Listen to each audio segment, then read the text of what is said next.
Making Canada poor again, Trump's tariffs on Canada, economic fallout and retaliation. What is the impact of Trump's decision today for tariffs on Canada and the Canadian announcement of tariffs on us sources? President Donald Trump has imposed 25% tariffs on Canadian goods and 10% on Canadian energy.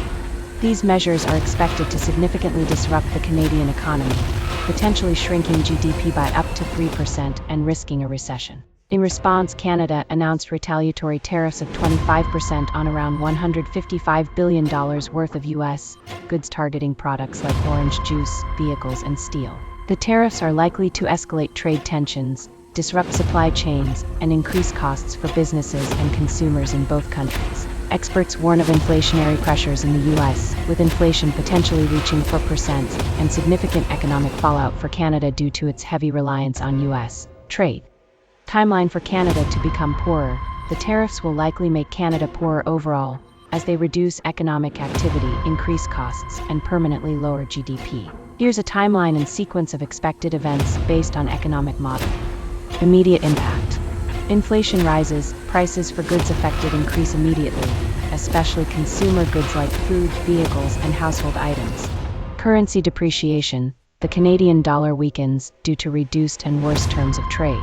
Business uncertainty. Investment slows as businesses face higher costs for imported equipment. Short-term 2025-2026. Job losses up to 1.5 million over 2 years. Export-driven industries, for example, natural resources, manufacturing, cut production and lay off workers. Economic contraction.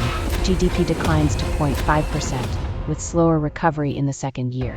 Higher costs for consumers. Tariff pass-through effects raise prices over the next 3 years, further straining household budgets. Medium-term 2026-2028, structural changes. Businesses adjust supply chains and explore new markets, but some industries may face permanent damage due to lost U.S. market access. Continued inflation. Consumer price increases persist as tariffs are gradually absorbed into the economy. Long-term post to 0 to 8, permanent GDP loss. Canada's potential GDP remains lower due to reduced productivity and investment distortions caused by tariffs. This is not a return to normal. While some effects may stabilize after a few years, the long-term damage to trade relationships, productivity, and economic growth will likely leave Canada permanently poorer unless significant diversification or policy changes occur. Like, subscribe, share. Join us at abolishintterest@outlook.com. Stand like a rock, bend like a tree. Hold your flesh so this soul can be free. Feel my, not the pain.